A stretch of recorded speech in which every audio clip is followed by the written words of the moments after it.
Don't want to take a political angle on that. They're selling the lifestyle, Dollars, but they're not selling the work that goes behind it business. as psychologists to a lot of the owners. Yeah. So how does it really work? Anytime that I go into a market, I'm looking at market volatility. I'm looking at all of the competitors. I'm going on Airbnb and I'm searching as a customer. And they're like, oh, Airbnb is going to save me. So like, help me out here. People that bought and they're like, oh, let's rent it out for now. And then like, if the price is right, we'll sell. This is like running a hotel business, right? There's a lot of moving parts. 3 months down the road, like, oh, I'm sorry, Edwin, we're going to sell now. Like, we can't hold it anymore. You have enough money to like hold this property.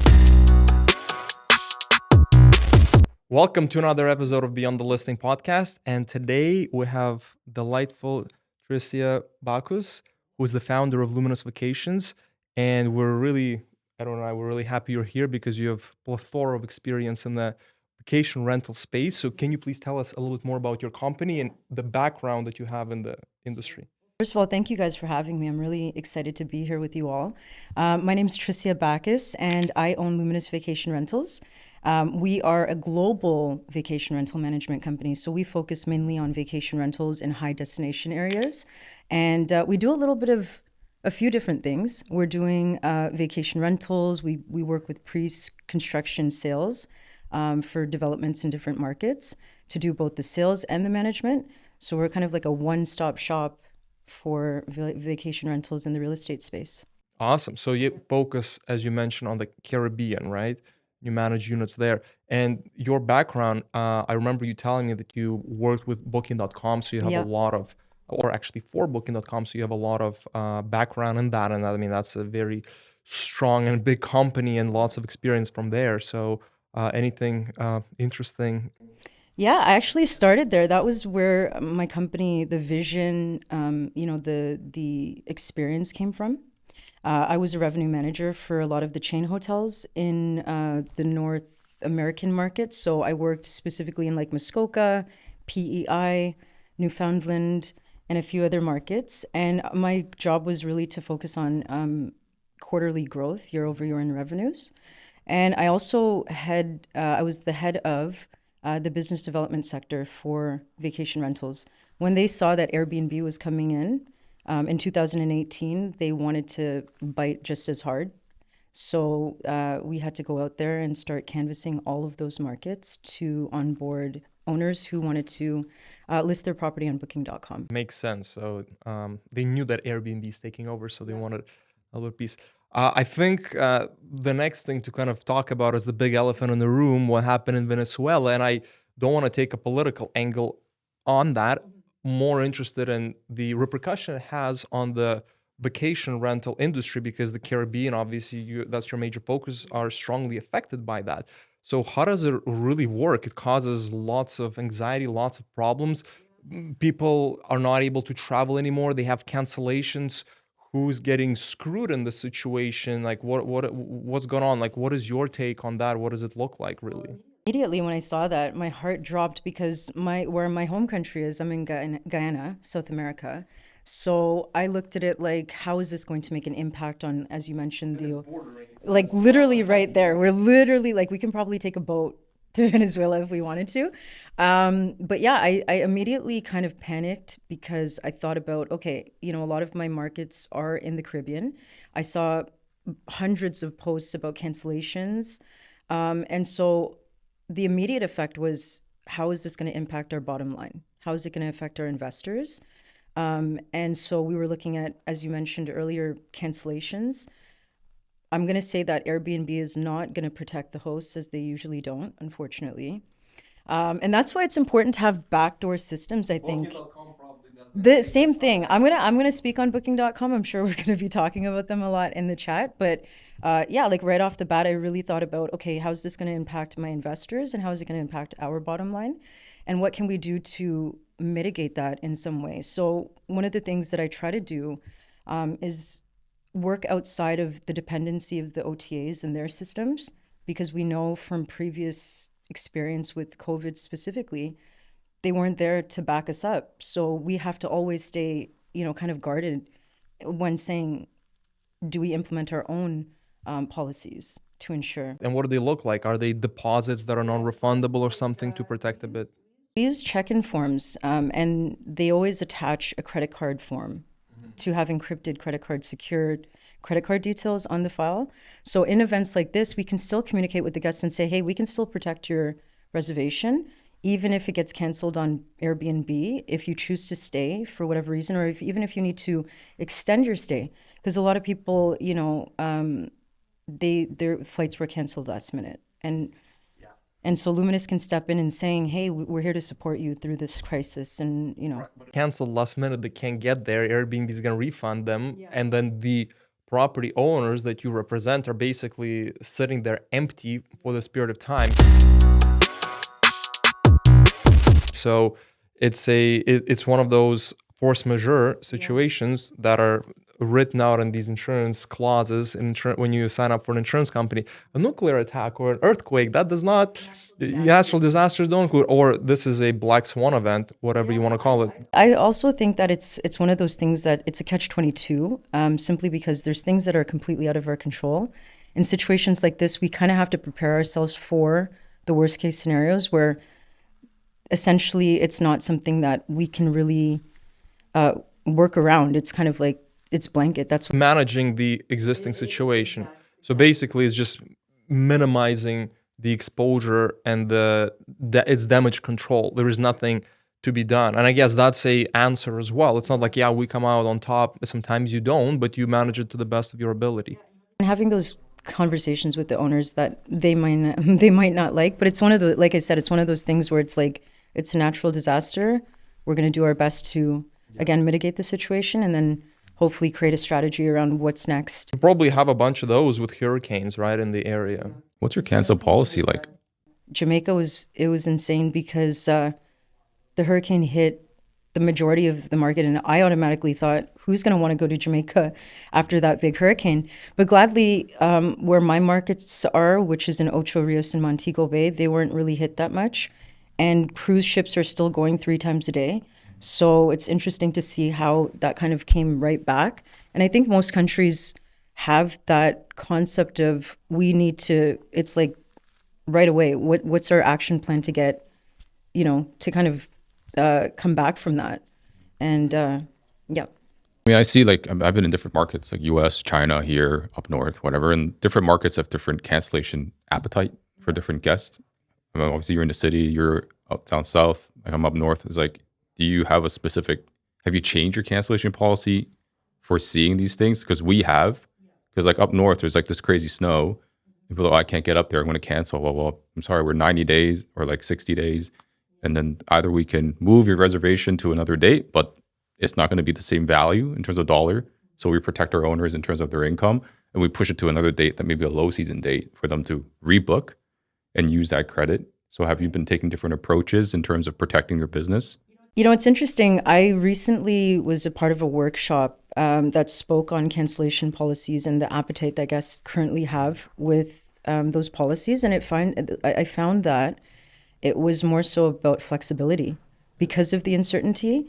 And it's almost one of those things where it's like, I don't want to give a flex cancellation policy for far out bookings, right? But again, we're looking at algorithms now. That's one of the things, that our company, that we really focus on is like, how can we not manipulate the algorithm, but how can we work with the algorithm to increase our visibility?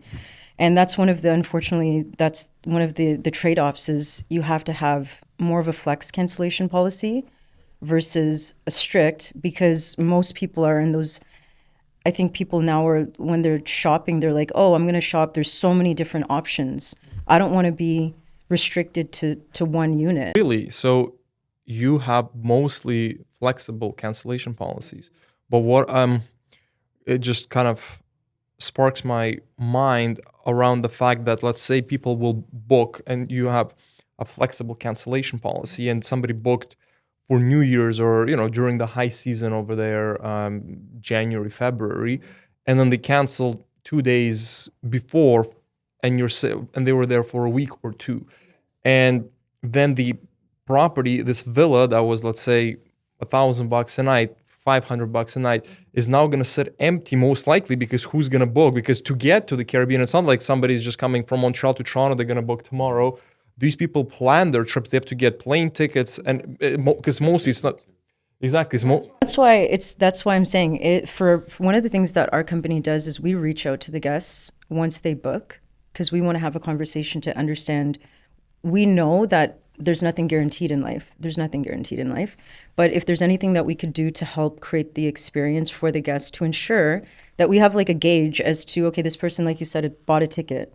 They bought a ticket. They're having a family of 5 coming down. More than likely, they're not going to cancel. And that's where that conversation comes in, to secure it and saying, hey, welcome to Luminous. We're really excited to have you.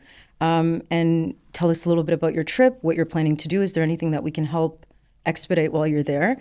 So in my opinion, that kind of solidifies the rental. Whereas if it's like a business traveler who, is coming down for work, and, he might have a cancellation because change of plans, company's not sending him down anymore.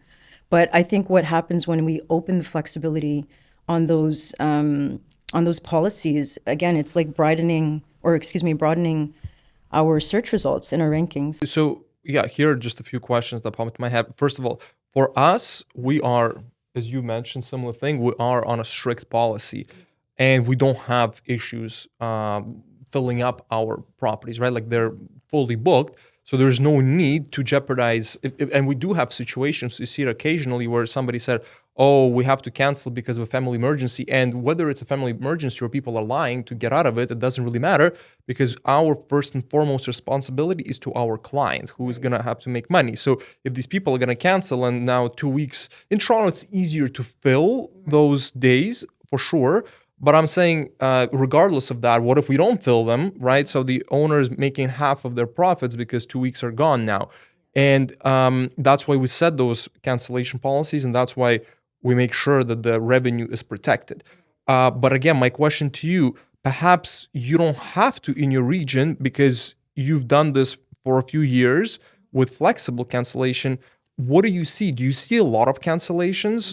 No, to be honest with you, I don't. And that's another thing that I was going to mention. If you look at your data, and you can measure, like, it's almost like looking at your risk factor. It's kind of like, even when you look into a stock, what's your risk tolerance, right? Like, I'm a risk taker. I will take risks like that, because in my opinion, if I could see that the data, like, I don't have a ton of cancellations, and year over year, I'm looking at occupancy trends and things like that. If I see that there aren't a lot of cancellations, then I'm okay with taking that risk. So what you're saying is that basically there are not a lot of cancellations. That's on one hand. And on the other hand, the benefit of changing the policy to flexible, you see a lot more reservations. Correct. Because if you're not going to be on flexible in these regions, then your level of occupancy is going to go down, but it's not really worth it because your cancellations are so low. So you'd rather open flexibility, having low cancellations and base. Okay, so I see what you're saying. Yeah, it's very interesting. Maybe you're right, because you have to buy a plane ticket. You have to do all these things. You already commitment already. You're invested. You're pretty much invested. Yeah. Right? Versus this, you're like, okay, road trip from Montreal or something or whatever, right? Like, that one for you guys, I would probably stay in a moderate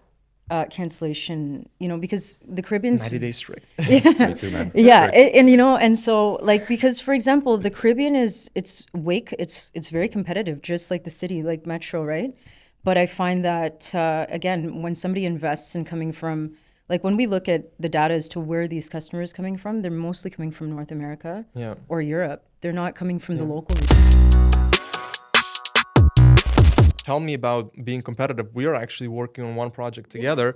We have 2 villas. It's part of one complex, so you can rent it as one single, place.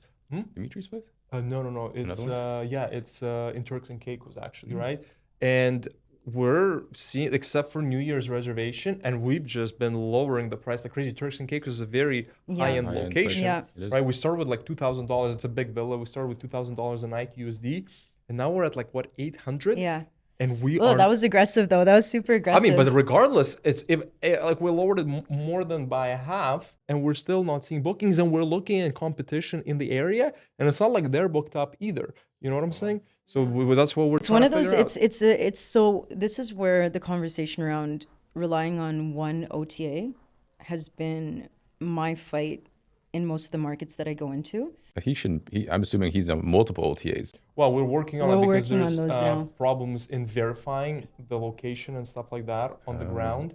And that's going to be my kind of question about operations later on Sure. when we chat. But Booking.com requires you to post a bunch of videos, receive a letter to the address with a code. It's So like Google Yeah. exactly, business it kind takes of a little thing. bit of time to get that done, and it's a process. So we are on Airbnb, we're working through Booking.com. But again, the competition side of fact, if it was the only villa over there, then it'd probably be rented. we'd But be there's killing just it. so much. Like you open the map, you zoom in, and there's just Bunch, right? everything. Yeah, Is, everywhere. everything is there. So it becomes very competitive. So you have to differentiate yourself by giving people, more amenities, flexibility in terms of bookings, or you're just going to be sitting and, Yeah. Is your market more Booking.com driven? Yes. The reason being is because I work there. So I kind of know.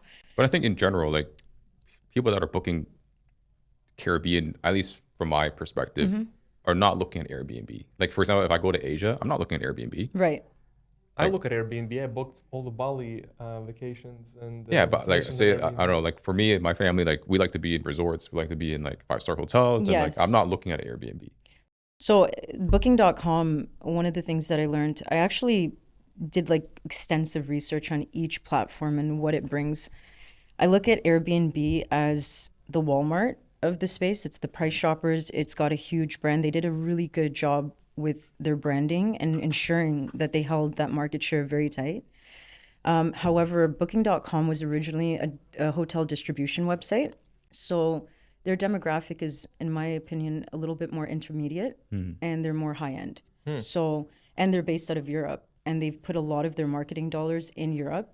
I don't know if you guys have noticed, like even in soccer games, you can see them on the panels billboards and things stuff like that. yeah. They got a lot of exposure. They've Yeah. done really well. You can look at their stock price versus Yeah, Airbnb I mean- stock price. And I mean, look, stock price is the measurement of success, really, how Agreed. well you have done. And they've really outdone everybody else in the last 2 years. I'm personally not a big fan of dealing with them. Their support. I was gonna is say, weak. there we are saved some those pain questions. points. We got tons of questions how to use this thing properly because Yeah. we've been like a lot of we know a lot of hosts. We've been in the business for many years, and Yeah. everyone complains about it. Like Right. we are getting fake credit cards, we're getting scammed. People are doing all types of stuff, like Yes. booking 5 of them because there's free cancellation. Right, and you're not getting support, like all that. Plus, you're not getting support from Booking.com. They're on the guest side. Yeah. Yeah. My stepmother, she has a property in Marbella that she Airbnbs, but 90% of her bookings come from Booking.com. And she has a disaster upon disaster. It was a very tough learning experience for her. Yeah. And still, there's problems. And every single time there's an issue, they take the side of a I mean, all OTAs are right. Yeah. Yeah. Oh, that's what I was gonna say. It's around. them especially. Yeah, I honestly I have like a love-hate relationship with them because it works so well if it's done right. If you have the tech stack and the systems behind to support that, because Can we unpack that a little bit? What Yeah. you mean done right? I mean, we've been doing right, but it's still not right. So, like, what do you for mean? example, yeah. So for example, like with our messaging sequence, for example, our automated messages that go out, one of the things that we have is this check-in form. Ask Anton. I'm very adamant about this check-in form. I'm sure you have one, no? No. No? No, we Oh, just I have- have one. Okay, so yeah, Yeah, if, you're, are you you're using? a little bit more I'm military. exactly. I'm and militant with my guests. You Yeah. also like sign additional things. You Yeah, get ID verification, everything. yeah, you go a little bit more savage than Same, and that's one of the things. Exactly, is what I was gonna say. But it's the payment that we're having really troubles with. Stripe. So I use Stripe. But the chargebacks, Yeah. like we get fake credit cards. People are using like cash credit cards, and they'll pull that afterwards. Like So we're this getting is all types of why crap. rough. it's a rough. Like It's, Booking.com. it's the I wild want to wild be west. there, but I can't. No, I know it's the wild wild west. But this is what I do, or what our company does. Again, we have somebody that calls them. It calls the guest. Okay. That allows us to better understand who we're dealing with. Hmm. Right. I remember I got a booking for like $20,000 on Booking. I was like, oh my gosh, this is amazing. $20,000 for like I think it was like a 60-night stay or something like that. And it came from a market that was a little skeptical. And I kept I trying to wonder call. what that is. I don't want to put it out there, but yeah. So anyways, I know where it's coming from, but anyway. you know. So anyways, I call the person and back to back, no answers. He finally answers and he's telling me he's coming down for a wedding or something like that. I'm like, okay, so you have to pay. Eventually, you're gonna have to pay. He's like, oh, I have to wait for a visa. I have to wait for the. So I immediately called Airbnb and I said, listen, Or Booking.com. or See what happens? They've done such a good job. Booking.com. Branding. I've called Booking.com and I said, listen, I'm very skeptical about this booking. I don't feel comfortable with taking this reservation. I need to cancel it. They're not in the game of cancellations. They're not in favor of it. I spent 40 hours trying to cancel 2 bookings early on in our business when I didn't know how to navigate Booking.com. Yeah. I thought I was going to burn the whole office down in Amsterdam. I was like, I'm buying a ticket and just bombing the place. It was wild. Yeah. Like, it's unreasonable amount of time you have to spend. Maybe you have to spend a lot tricks of and time. stuff, right? I mean, I don't have tricks, but I have some numbers that go directly to like partner services, for example. And so, yeah, I was just like, listen, at the end of the day, you guys need to understand that you're tying up a lot of my money and I need to get rid of this reservation. I'm not going to accommodate him.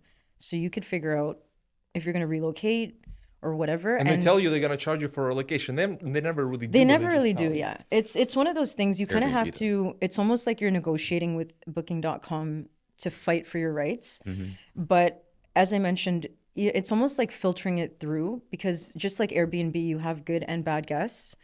And I think it's the same thing with Booking.com. But you have way more bad guests with Booking.com. A last Booking.com reservation we had cost us $1,000 because people just didn't care to listen to house rules. They smoked, and then the neighbor reported it, and we got $1,000 lawyer letter from the building. Wow. They just charged $915 or something, Mm-hmm. and the owner's like, "I'm not paying that. You guys are managing," and we covered that expense, and that's like half a month revenue from that one of the hottest months from this unit, and it's like, what the hell is the point of this, right? Yeah. So it's like costing us money over and over. What you said, Chargebacks and other things, that's why it's fine in Canada now because they've implemented Booking.com charges guests themselves and they're Yes. responsible for it. Yeah. But before you're right, you had to go and charge. Yeah. I remember people were telling me stories how there are guys running up and down ice condos and Yeah, elevators with the pay machines. systems, yeah. Exactly, like that is, and then they can get charged back on that. So that's not a good process. But right now they're responsible for payment, so if they're gonna get Little charged better. back. That's their problem.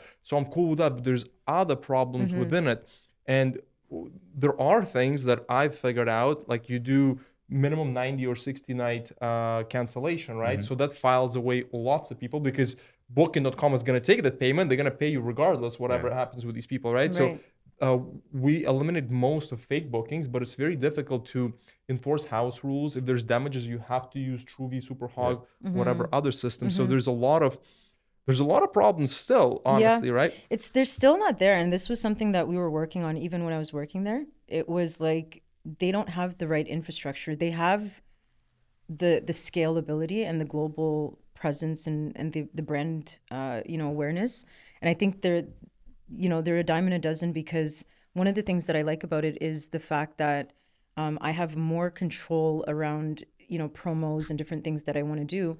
And then it speaks to a demographic. Like I can have more visibility in the European markets versus the local North American markets, for example. And that's really what I use it for, is just to get more exposure in markets that I can't on Airbnb. I have more control and I have some more data points that I can look at. They have a very robust data, what's it called? The dashboard. The insights. Yeah, the insights that they can that we can look into that gives me a better understanding as to, okay, 60% of my bookings are coming from Europe. That's valuable to me because I know that I can, price higher on that platform, right?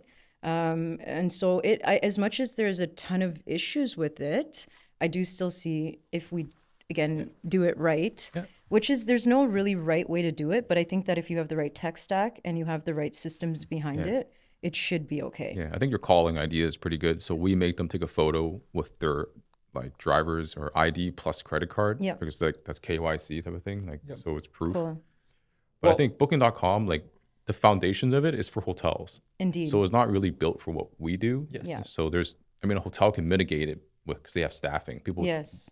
You can call them. They have probably someone specialized. can knock on their door and be like, what the hell is Plus, going they on? have like 200 rooms or whatever, 50 rooms in a hotel, and if they do take a hit here and there, it's already the contingency is already built into that. Go, good luck. Let's say we do rent it on Booking.com for 2 weeks of February. That's like $1,000 a night. That's $15,000, right? Yeah. That we're gonna get, and then somebody's gonna pay for it, and then charge that money back. And they're gonna stay at the place for half a month. then And what are we get a going to free explain to the stay, owner, yeah. right? Be like, sorry, you get a free, like, they're going to say, what kind of job do you guys do, Yeah. right? And how do we protect ourselves from that? Yes. So I guess like we can bash booking.com forever here, right? But Yeah. the We want purpose them. is, yeah, how do we, but how do, like, are there any, again, as Edwin said, so we can talk bad things about booking.com, but are there ways to mitigate these problems in your experience that, maybe because you work there or like I said, use longer cancellation policy, right? Like 60, 90 days. Yes. Use booking.com taking Payment payments. process, yeah. But for Yes. example, in Caribbean region, you have to process it yourself. You can't, Yeah. you don't have that option. So other things that how you protect yourself, and also you have very good experience around utilizing all the promotions that Yes. really help you be in the top of search results, which really helps. So maybe you can speak a little bit more to that. Sure, yeah. With regards to the strategies, again, there are very cool things that you can do with it that I think is out of the box versus what most people think about. For example, you can go in and do early booker discount. You could do a mobile rate discount. You can do a last minute discount. I know Airbnb has them as well, but what differentiates your listing through the search results is that you get a tag. So you get this tag. And in my opinion, most people don't know about these parts of booking.com. The back end is not user friendly. Right, and to be honest with you, we've used it for a long time. I've seen some of these things, but I'm like, I'm not going to implement that Yeah. because I didn't fully understand their benefits until we had a deeper conversation for Right. sure. And now we probably would. And look, when you get a booking.com reservation, it's really great if it goes well because they pay quite a bit more because we That's set exactly the higher it. price. It's a Yeah. little more. So it's great for everyone. We had certain properties that had good booking.com reservations and those clients were super happy, but they, people were a good type of people who were booking. Sorry, go Yeah, ahead. Yeah. no, that's okay. Yeah, so it's like even during like Black Friday and some of these holiday periods, they will always do a more of a higher marketing push. So again, my strategy is always be the red dot in the blue ocean. If there's like hundreds of vacation rentals in your space, what are you doing to differentiate yourself, to be different, to be clicked on? Because that's what we want. We want the CTRs, right?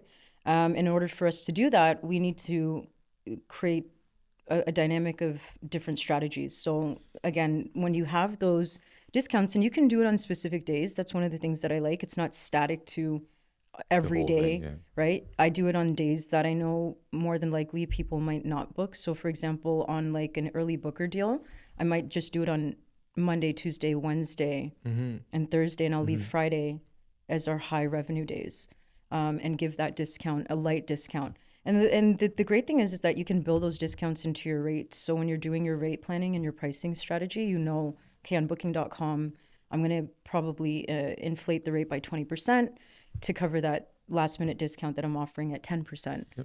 Yeah.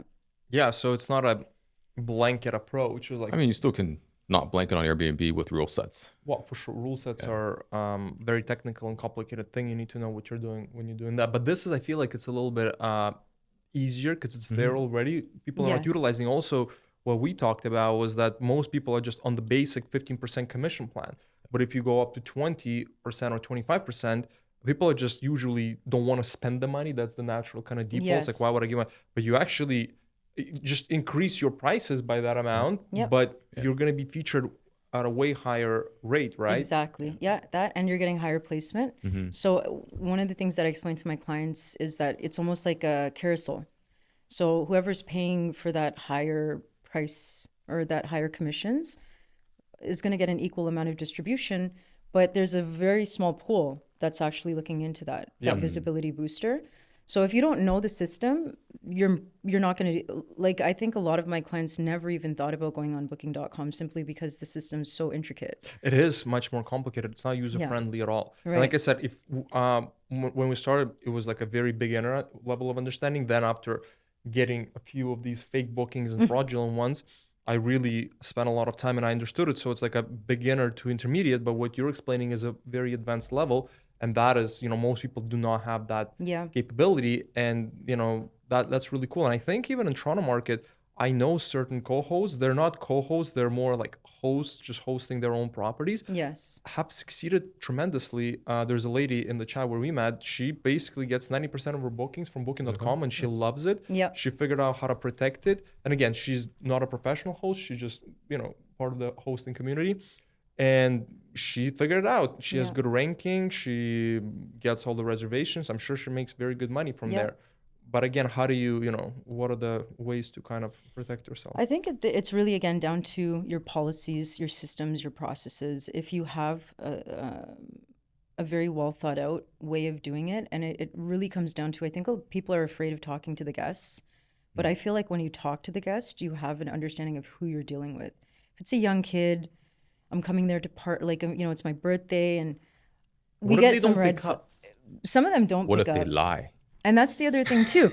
There's so many what ifs, but at the end of the day, when you're in it and you're dealing with it, you got to deal with it. And unfortunately, that's just kind of the way that this business is. There's nothing that we can blanket and say I can guarantee that this is what I do is going to work, because I've also gone through it as well. But again, looking at the check-in forms, having the secured credit card on file. Stripes, it does a good job of even looking at the risk tolerance on that card when it's submitted. It will flag you it right know. away and say, hey. And I believe one time they shut down my whole account because somebody tried to pay with a fraud card or something happened, and it flagged it right away. So I was like, okay. I mean, I'm a little upset that my account got closed, but I'm happy that it saved me from dealing with a Right. a fraud card. Yeah, I mean, I guess the answer here is there's no silver bullet on how to deal with Exactly. these situations. It's just a combination of multiple things like check-in forms, having conversations, experience. Like when I speak to either a potential client or a guest, when I get to speak to them, I can get a sense right away. Right. Who am I dealing with? Just because of experience, because I've talked to many people. So I guess that's one of those things. You have a gut Yeah. feelings like this is not going to end well. Yes. Yeah. You get it. Or the way they're messaging, right? You're Yeah. like, this is already, this is already a situation. It's not like Airbnb where you can check the reviews. Booking.com, that's why it's tricky. You don't know, you're getting a cat in the bag. And most of the time, Booking.com, they can just book instantly Yes. without you asking them questions. Sometimes there is a way to, I think, do. I think they might have. I've seen them most of the time just come in, and then that's when I'm like, okay, all systems go. Now we have to like, And then you just decide to Tap cancel in. or Yeah. move forward. Yeah. type and of thing. if I need to call Booking.com, I'll call them. But okay, here's another thing. I think there is a way now, because they do update their system to actually.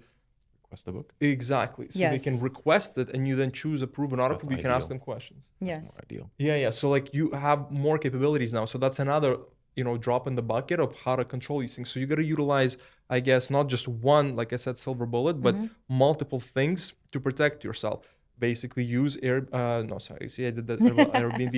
Use Booking.com payment system. So Yeah. they take the payment. Use the longer cancellation because people will book from a certain country that needs a visa, just get the visa, and then they will cancel like 2 days before, right? Or not even cancel because they don't really have to pay. That's what happens. So when you select payments, the credit card will get charged 60 days before. So in 60 days, you can, Should be okay. Yeah. you should be able to You book should it. be okay. Yeah. Then do the check-in forms, do, Truvy or Superhog the guests for damage Damages. control. Yep. Then what we just said, make sure that there is a request. You can ask them questions, call them, right? Like Yeah. do all those. We just named 7 things, and that could really, but it's a lot of work. That's what we kind of got into, it's I lot of think work. back in the day when I first started in the market, I looked at it like, okay, this is like running a hotel business, right? There's a lot of moving parts, and I really I cleaned the toilets. I did everything from on the grounds operations to behind the scenes. We all started. We're all You know what I started mean? with We the all toilet. started that Yeah, way, we all right? started with the toilet, and that's then fine, and that's frickin' beds. And you're like, God damn it. Yeah, I remember cleaning like 4 units a day, and I was That's the beauty tired. of it, I yeah. was tired. I was tired. But you know what? The experience has shaped the business model to the point where it's like I can almost gauge every risk. I can kind of you've done it enough foresee times. everything and say like I feel comfortable in this space enough now to Yeah.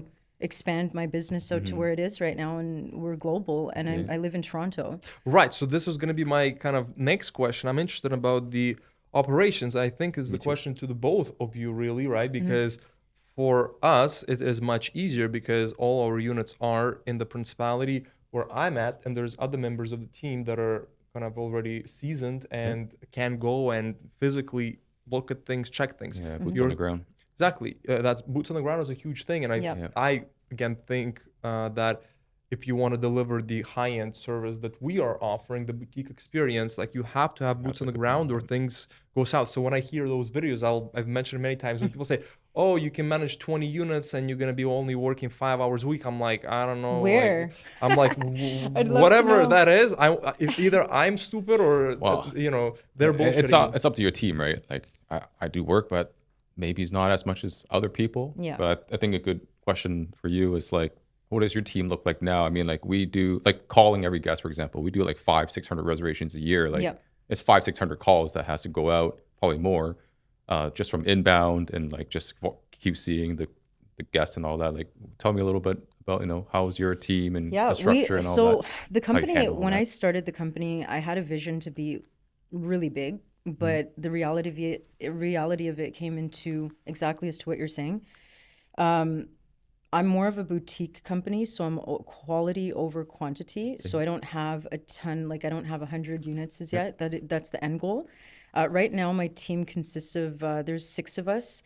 So I have some pricing guys who just look at pricing all day and data. And then I have some VAs that help and assist with the outreach and social media things and things like that. For me, my position is more so around building the relationships, business acquisition and business development, and overseeing, the operations as well. But when I go into a market, the first thing that I do, first of all, is I fly into the market and I go and see what's happening down there. So, for example, Jamaica, originally, I was all around Toronto. I had 25 units across Toronto before COVID. And then after COVID, we lost all of our inventory, of course. This is arbitrage or management? No, just management, co-hosting. Okay. Was it co-hosting or was it cleaning? Cleaning and co-hosting. So I had a little bit of a mix. I originally started as a cleaning company, as Anton just mentioned. So I was really focused on cleaning and skilling that way. The big pain point for a lot of operators where we don't have cleaners who understand what we're doing. Do it properly, like check out at 3 or check out at 11, check in at 3, laundry needs to be done. All of that was a huge pain point for a lot of them. So my clients at booking.com, I used to call them and they would tell me about that. Like, hey, Tricia, I'm having these, and I'd write their numbers down and be like, hey, you know what? After I left booking.com, not while I was working there, after I left booking.com, I connected with some of them. And immediately I got like 10 units here, 5 units there, And then anyway, long story short, after COVID, I went to Jamaica for a vacation and I was on a resort. And one of these guys were telling me that he has Airbnbs. And I was like, no way. He's like, yeah, but they're not moving. I don't know what I'm doing and whatever. So I said, let me take a look at it. And so I did. And pictures were horrible, no content. Like in his description, it was just like really blanket stuff. And so I was like, okay, you know what? I was in Jamaica and I actually left the resort to go see the units. And then I was like, okay, this can actually work. It was beautiful, right? With like ocean views. It was gorgeous. So but they were just not featured in it was just, it wasn't properly positioned. So I took it over. Immediately we started seeing bookings coming in back to back. So I flew down there again, met with some of the cleaners. A lot of the cleaners in the Caribbean have hospitality experience, which is a huge help because they could do all the fancy folding and the tight corners, swan towels, and all that. You should see in Jamaica. We should start doing that and adding it to our photos. And so that's kind of what I do when I go into every market. I'll fly into that market. I'll even go and meet with the owners because the Caribbean is very different from like metro cities where we could do everything on Zoom and this, that, and the other, and WhatsApp. But the Caribbean, they're very oriented in that they want to meet you. They want to see you. They want to touch you and feel you and understand your energy. It's with everybody. I mean, probably there it's even more so. Yes. But when I speak to our potential clients that we definitely want to work with, I find that, having that conversation that I want to meet you in person so you get a feel for who you are, giving your multi-million-dollar property to, right? You're giving your home. It's a very strong kind of point, it's an asset, right? Yeah. Of course. So I think that everybody, not just in the Caribbean, would want to have the face-to-face conversation, because they're Indeed. not just giving away, a $5,000 asset or something, right? They're giving their home, and it's a big. I think it's a big.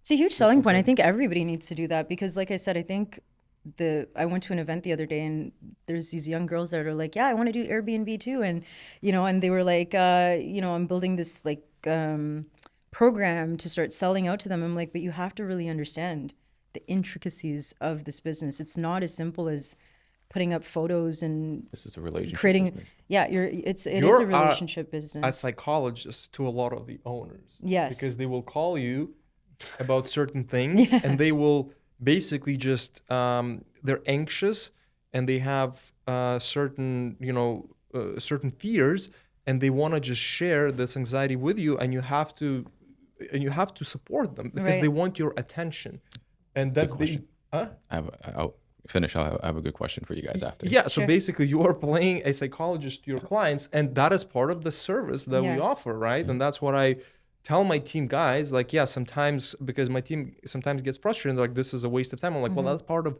what we offer. That's why Right. we're a boutique. That's why we're playing the psychologist to our clients. Whether you like it or not, that's how it is. And we have to understand that and do it with the right positive attitude, because we care for our clients, and we want to give them that peace of mind and this experience. And that's the philosophy of how Yeah. we work, right? Yeah, Indeed. same here.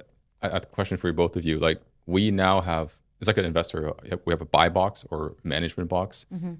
Our clients have to fulfill our criteria. As we're a boutique, like, I don't want to take on another psychiatrist, psychology client. So we have met a lot of clients that are maybe because they refinance and their mortgage are through the roof, they're underwater, and they're like, oh, Airbnb is going to save me, so like help me out here. So you, out of compassion, like, okay, sure, I'll take you on and help them out. But they're the loudest, the most annoying Yeah. people that I have to deal with. And that is why when I have these, I'll answer that first, Sure, yeah. if you don't mind. I have these conversations all the time. I've had these conversations like 5 times in the last few days. And I tell them, look, I understand that it's a very difficult situation. They might be facing foreclosure. They bought, 6 townhomes in a same complex, and like they have crazy mortgage payments. And I said, I understand that, and I'm compassionate. I'm empathetic towards the situation, right? But I can't help you. But I mean, and I can help you, but this is how much our services cost. Yep. And I cannot guarantee things because I don't have a crystal ball. So I tell people up front, not that like because some companies, oh, don't worry, you're gonna be okay. This is gonna be epic. You're gonna make so much money over here, right? Like A lot of people do that pitch. Yeah, people do that, They right? pitch us, right? Yeah. I find that they pitch us sometimes too. No, I'm saying a lot of our competitors do Oh, that. They okay, say yeah. you're gonna make so Both much sides. money. Yeah, both Yeah. sides. You're gonna make so much money. It's gonna be so good. They just get the client, and then when shit hits the fan, they're like, oh, sorry, it didn't work out. I don't like working like that. I want to be transparent. I say, look, this is Right. the real situation. If you want us to do it, Yeah. we'll do it. But when things are not working out, we had this conversation. So when they come to me and say that, I said, look, we talked about it, right? So they can't go back and say, but you told me this, Anton. I say, I told you right away. If you want to try it, yes. And then if these people want to work with us, we will help them out. But if they don't, they realize it's basically a consultation of like, you probably shouldn't do that. This is not the best course of action. Yes. Maybe you should go and give your properties to the bank, and that would be better off, because there is a right fit. And like you said, but if you do take on a client, then you have to give them your full attention. If the client is going to be problematic, increase your fees, because you're building in contingency of pain, and then, or don't take that client, or just basically, figure it out. That's the way I would approach it. I also, for me, one of the things that I do is I always do like a market overview with the owners, and I do almost like a deep dive into the pricing, or more so like the occupancies. Projected revenue and occupancy. Exactly. And I have that conversation with them when we start, so that I can manage the expectations of saying, you could see the fluctuation. And I almost put it into seasonality. perspective of almost like the stock market, right? Like there's going to be highs and there's going to be lows, but you have to understand your risk tolerance and how you're going to be able to deal with that. Your mortgage and your personal stuff. that stuff is not my problem. And that's your, and politely, that's their responsibility, It is their right? responsibility. right? and I think all we can do is explain it truthfully, Yeah. honestly, and then the person has to make a decision as an adult. And if you do it that way, then either people will peel off themselves to say, listen, I want to take this chance. And then we're Yeah. like, we'll do our best to help you. Exactly. And I think it's just having those conversations. They're Yeah. hard conversations, but I like to make sure, again, like Anton's saying it, there's a lot of transparency in that we're operators. This is our job. This is what we do, but we do not have, you know, crystal a crystal ball. We Yeah. can't tell the future, Yeah. and things happen just like we seen with COVID, just like we seen with the market and where it's at right now in housing. Yep. It's kind of like, who foresaw that the market would have gotten so bad, Mm-hmm. right? But we're here to, I always say to them is like, I'm here to free up your money, right? Like I can't probably get you all of it all the time to cover all of your expenses, but it's better better than than, you know, my philosophy is something is better than zero. Yep. You We're a know? management company. We're not magicians, right? Exactly. I think we are. Yes, right. I think we're cool. Yeah. I think we're very cool. I mean, we do some magical stuff. Yeah. Wingardium we Leviosa, right? How about the profile of your clients that you currently serve? Are they mostly investors? They're just homeowners, Yep. vacation homeowners, like So most of my locals? clients are offshore investors, Okay. as well as right now I've kind of made a segue into realtors because I find that they're the median between the they owner are. and they have a lot of inventory that's empty right now, and that's what I'm leveraging is the market being so poor. That's my sales pitch right now. It's like, hey guys, you can go to your clients and present a solution because you have a lot of empty vacancy. You have a lot of vacancy right now. You have a lot of empty inventory. What are you doing to mitigate that, right? You guys are allowing your clients to sit there and bleed out money, or partner with us. Yep. And we'll create a temporary solution. You still can sell it because we have the flexibility with the calendar. So if you have showings or you have somebody that you, and we take care of the asset anyway. We're cleaning it as soon as the guest leaves. It's got to look market ready, just like it is in real estate. Real estate and what we do is very similar, Very similar, except, you know, they're selling it for the month or for the entirety of the value of the property, whereas we're selling it by the day. That's a really good topic. So when we were in the city, we experienced a lot of churn. Churn Right. meaning like people that bought and they're like, oh, let's rent it out for now, and then like if the price is right, we'll sell. So we spent a lot of resources and time and effort to get it up and running. 3 months down the road, like, oh, I'm sorry, Edwin, we're gonna sell now. Like we can't hold it anymore. Right. So we've experienced a lot of that, and we're like, you know what? Like we asked them, like, do you have enough money to like hold this property? If you Right. don't, then you might have to consider another operator because we're not for you guys. Right. Like what I try to do is I try to do like a midterm, short-term dynamic. And I think it's something that we do in the city anyways. So for example, you know, But what when if your we see- client decides to sell? in oh, 3 when the months? client decides to sell. Or like your realtor is like, hey, you can, or the developer's like, hey, grab these 10 units. And then Yeah. in 6 months are like, hey, we're just going to liquidate. Like what happens then? Well, I haven't really experienced that as yet, to be honest with you. But I think in that scenario, What happens? It sucks. That's what yeah, happens. does. exactly. We It lost kind a of really, sucks, really, right? really good unit. We Yeah. managed it for a year, just a little bit over a year. And then the owners decided to go long term for their, you know, they were afraid of implications with short term rentals. And Taxes and all that, certain right? people, yeah, are more fearful, some more fearless. And they were very anxious. And these were fantastic clients, great relationship with them. One of the first clients too. And the property was making a killing. The last month they were with us, they made $10,000 in their pocket, wow. which is insane, Wow. right? Like a 2-bedroom downtown, right across from where you have Oh some yeah, of the units. 209, yeah. Yeah. So this one was 217 or 15, whatever. So yeah, like, and it sucks. It does suck. I Yeah. think that's the only Yes, real you answer. know, like, Yeah. But I mean, here's- I here's guess the like thing, though. we try to ask these up front. Yeah. well, learn of course about you them, ask, but then right? you know, Shit But the other happens, thing right? that I want to say to that is you have to have a healthy sales funnel, right? It's almost to kind of Oh, yeah. churn is Yeah. part of the is business. it's We that is churned it. 11 clients last year. Yeah. So we brought in, I think, 18 or 19 and churned 11. And that is, we just need to bring in more. And not because a few of those were not a good fit, but I think only one or two. The rest were either they sold it or they decided to live there themselves, right? There's legitimate reasons. We have great relationships with But all of that's- them. You know, when we met, I told you why I went up north. It's because the city people is an investor mindset. Yep, No money, I'm leaving. that's So right. in your markets, in my market, it's like people buy it as an asset for Yep. legacy, for inheritance, Generational generational wealth. Yeah. We were making the money regardless. So yeah. But Yeah. just jumping back for 2 seconds around the operational things, the boots on the ground part.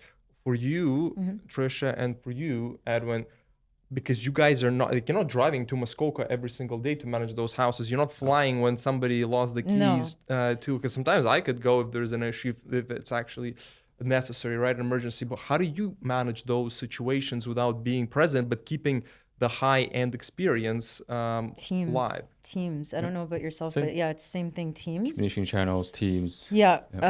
So But what do we- they look like a little bit in just more detail? What does the team look like? Okay, I understand the VAs who are remote, but you still need to deal with an issue on the ground. Do you have a trusted individual Yes. who's there? And Yes. in every single region, because you are on a various number of islands, right? Yeah. So you have to find somebody who is cognitively functional, who is actually responsible, and who can deal with the problem today, not on 2 days, because they're just chilling on a No, scooter. that's a great question. Yeah, absolutely. Or a It's one of Sea-Doo. the first things that I had to do when like I said, when I flew down there, I'm interviewing cleaners, I'm interviewing property managers. I have so in Jamaica, so if I have like 5 units in Ocho Rios, I have one property manager. I try to keep most of my units within like 5 to 10 kilometer radius. And that way the cleaners can go, we all have group chats. So every unit has its own chat with the property manager, with the cleaner who's responsible for it. And then we have our VAs that are mitigating all of the other in between things. So if there is like, Is it difficult to find a very good property manager who's able to actually consistently do the work properly? And do you have to pay him a full salary, or how does it work? Or you just pay him per a job? So the great thing about it is in Jamaica, for example, they're fairly cheap, the cleaners. So my cleaning fee usually can accommodate most of those costs for the cleaners, as well as even the property managers, because the property managers, these, like, for example, I have a property in Columbus Heights in Ocho Rios. The owner has a really great relationship with the property manager. He actually is on the grounds in the complex overseeing all of these other units. So it kind of worked hand in hand. And then most of the cleaners are people that they know. So they've either been referred to or referred by. And so it's not really hard to find a cleaner. Most of the operators have their own cleaners anyway. So we're working with those cleaners that are already. But it's really cleaners for sure, but it's really the property managers, right? Yeah. That you need to find. How do you do it in Muskoka? I've been secrets. hiring my competitors' employees. Ooh. They Nice. left. They not really. They I left know. their agency. So I'm hiring other companies that are managing similar higher end properties than me. Okay. Yeah. They left because of personal reasons. Maybe they were mistreated or whatsoever. I take them in through more like a partnership type of arrangement where I'm kind of trying to train them at the same time in terms of how we operate. I bring them into my infrastructure, so Monday, Slack, all that stuff, so they're involved into Nice. seeing what's going on, and then it will sync up with my VAs that stuff that's happening, and they get notified. They are proactive because they've been in the business for many years, and we have different regionals managers, and around Muskoka is crossing the lake. It takes a bit of time, Right. so east and west of Muskoka and north and south Who are basically on the ground. on the ground, and they live in the area. Yeah. Well, this has been a very insightful conversation. I think we're running out of time. Yeah. Yes. We should. I think there's so much to unpack. I think Yeah. it's been This was awesome. Guys. incredible Awesome. value for Yeah. everybody. And Before I we hope, wrap, I want to actually do. I want to have one tip from you Yeah. that you can share with the viewers and the listeners Sure. that are either investors or current hosts, whatever it is. That one tip that you can share and that's useful for them for 2026. Sure. Yeah. I think it's doing the research. Anytime that I go into a market, I'm looking at market volatility. I'm looking at all of the competitors. I'm going on Airbnb and I'm searching as a customer, like what would I want? What's actually being booked? What are the calendars looking like? What are the reviews looking like? What do the pictures look like? I literally look at my competition with a very fine comb and I'm looking through all of it before I even think about operating in that market. So, instead of going into it, like, again, a lot of people have this misconception of I can do Airbnb because it's so easy. They made it that way. But again, you really need to understand, best. Good luck. It's like we all got into it, and it's that thing on social media right now where it's like they're selling work for 5 hours a week and they're selling the gonna make millions lifestyle, of dollars. but they're not selling the work that goes behind it. So I want to make sure that everybody knows that when you do decide to do this, if you are deciding to do this, make sure you do your homework. Yeah. And it's all about mindset too. I'm very big on mindset. and you have to have the grit Yeah. to Yeah. deal with this. Yeah. Thank Well, you. That was amazing. Yes, with that, thank you so much. It's been Thank super you, guys. insightful. I think the listeners will find a lot of value. Yes. I personally did, and I think you as well. And I think it's been really It's great. been We should great. have you back at some point in time in the future because I'd we have love so many to. things to. I'd love to. We chat need a about. part 2. Yeah, thank you. Thank you so much. Thank you, guys.